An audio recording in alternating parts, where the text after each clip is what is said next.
syarat untuk menjadi tim besar itu sebetulnya sudah dimiliki oleh Persitara. Dengan apa? Dengan adanya supporter yang militan.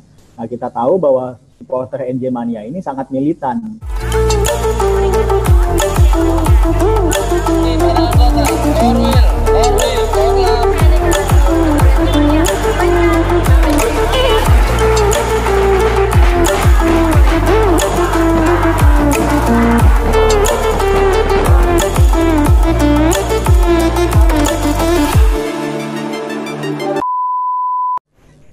Mungkin saya ingin memberikan sebuah pemaparan yang singkat dan mudah-mudahan padat sehingga bisa memberikan kontribusi kepada pembangunan atau kemajuan sepak bola di Jakarta Utara.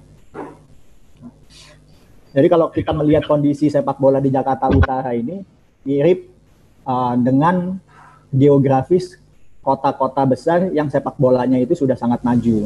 Misalnya di mana? Misalnya di Milan. Di Milan itu ada AC Milan, ada juga Inter Milan. Keduanya saling berebut tahta, siapa penguasa kota Milan dan siapa penguasa di Italia.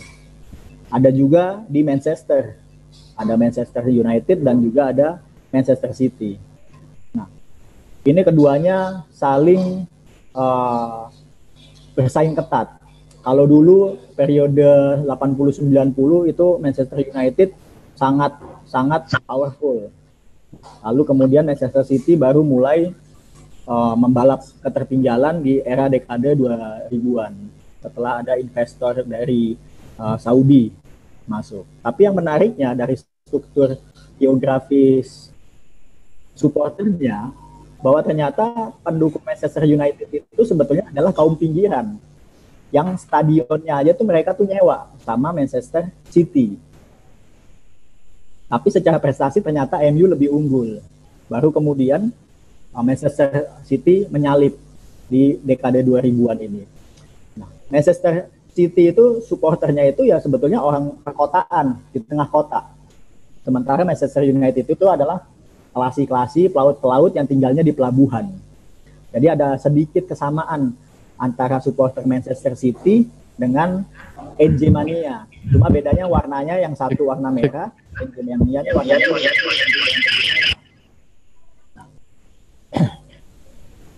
Jadi tadi disebutkan oleh Pak Kepala Dinas, syarat untuk menjadi tim besar itu sebetulnya sudah dimiliki oleh Persitara. Dengan apa? Dengan adanya supporter yang militan. Nah, kita tahu bahwa supporter NJ Mania ini sangat militan. Karena kita ingat ketika Persitara itu menjadi besar, itu di era 2005 sampai dengan 2009 ketika Pak Effendi Anas menjadi wali kota dan Bang Taufik menjadi manajer Persitara. Ini sebuah tim baru, lahir di tahun 79, era perserikatan, tapi di era 2005 sampai 2009 itu luar biasa. Nah, itu saya ingat sekali ketika Bang Taufik sebagai manajer itu, bagaimana orang bisa tahu dengan Persitara, biar bisa ingat sama Persitara, dikontraklah itu namanya Kurniawan Dwi Yulianto untuk menaikkan, langsung terkenal itu Persitara pada saat itu. Baru mulai menganggap rivalitas dengan Persija Jakarta. Nah, kita ingat pada tahun era 2005 sampai dengan 2008 itu adalah sepak bola, klub sepak bola itu diperbolehkan untuk mendapatkan dana APBD. Dan sebagian besar dana dari Pemda DKI itu kepada Persija, bukan kepada Persitara. Jadi ketika dulu Persija mendapatkan dana mencapai 20 miliar, Persitara mungkin hanya 3 miliar. Nah, itu memang ada kejomplangan dari support pendanaan. Tapi kita lihat tidak menyurutkan semangat dari Persitara dan juga NJ Mania untuk terus berproduksi, tetap berkreativitas dan mencapai prestasi. Nah, apa sebetulnya yang bisa dilakukan oleh Persitara, NJ Mania dan juga pemerintah kota maupun institusi olahraga yang lain yang ada di Persitara? Ini saya ingin membahas sedikit tentang Jerman di era Perang Dingin sampai dengan situasi terkini. Jerman Barat itu tercatat 4 kali sebagai juara dunia. Tapi yang perlu kita tahu bahwa Jerman Barat itu menjadi juara Piala Dunia itu justru di era sebelum bergabung antara Jerman Barat dan Jerman Timur. Jerman Barat menjadi juara Piala Dunia pada tahun 1954, 74, 90. Setelah bergabung unifikasi antara Jerman Barat dengan Jerman Timur di tahun 90-an, Jerman baru bisa menjadi juara Piala Dunia itu di tahun 2014. Nah, ini ada semacam paradoks.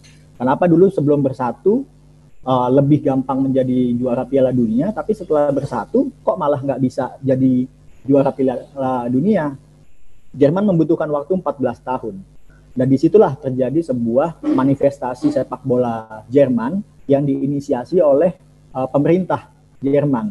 Bagaimana pemerintah Jerman itu membantu sepak bola dari akar rumput, menyediakan semua fasilitas, menyediakan semua sarana olahraganya, termasuk kurikulum berbasis kompetensi, sehingga sepak bola Jerman itu mengedepankan yang namanya investasi di bidang akademi dan pembinaan usia muda, sehingga tidak kaget ketika sepak bola Jerman itu banyak melahirkan pemain-pemain kelas dunia. Di setiap jenjang Piala Eropa maupun Piala Dunia pasti selalu akan ada bintang-bintang baru yang muncul dari Jerman. Dan Jerman membuktikan dari sisi industri sepak bolanya, walaupun tidak segemerlang atau segemilang Liga Inggris, tapi kompetisi di Liga Jerman ini termasuk yang lebih profit. Jadi secara pembinaannya jalan, tapi secara institusi bisnisnya juga menguntungkan kepada semua peserta klub-klub yang ada di Liga Jerman. Nah, tadi disampaikan bahwa ada banyak stadion di Jakarta Utara, dari mulai Kamal Muara, Stadion Tugu, ini stadion legendarisnya Persitara nih. Lalu ada Rawabadak, Gor Sunter. Artinya kalau bicara tentang lapangan, sebetulnya ada. Nah, ini yang mesti dimaksimalkan oleh stakeholder sepak bola di Jakarta Utara. Oke, ada namanya Persitara, tapi Persitara ini memang fokusnya itu kan adalah prestasi, yaitu mulai sekarang main di Liga 3, nanti harapannya bisa maju di Liga 2 sampai ke Liga 1. Infrastrukturnya sudah ada. Sekarang sebetulnya yang mesti dikembangkan oleh Persitara itu adalah bagaimana bisa melakukan talent scouting yang tadi disampaikan oleh Kepala Dinas. Aktivitas footballnya itu mesti ada, dan ini bisa diinisiasi oleh NJ Mania ataupun Persitaranya atau Askot PSSI Jakarta Utara untuk membuat kampanye sepak bola di kehidupan yang ada sekarang. Karena kalau kita melihat dari SDGs atau Sustainable Development Program oleh UNDP, sepak bola itu mencangkup 6 sampai 7 kategori bahwa olahraga sepak bola itu dapat menjadi katalisator untuk perubahan sosial yang lebih baik. Apa aja itu? Satu, tentang kehidupan sehat dan sejahtera. Yang kedua, tentang pendidikan yang berkualitas. Kelima adalah kesetaraan gender, karena sepak bola itu sudah tidak lagi dimainkan oleh sekedar laki-laki tapi juga anak perempuan. Yang kedelapan, memberikan sebuah pekerjaan yang layak dan juga pertumbuhan ekonomi. Yang selanjutnya adalah kota dan komunitas yang berkelanjutan. Tadi udah disampaikan sama Farid, dengan adanya Endemania ini, semua anak-anak muda di Jakarta Utara ini memberikan sebuah kontribusi yang positif bagi komunitas. Nggak ada lagi yang narkoba, nggak ada lagi yang jadi begal. Jadi sebetulnya Endemania ini sangat berkontribusi untuk menciptakan sebuah tatanan masyarakat yang humanis dan juga yang berkeadilan.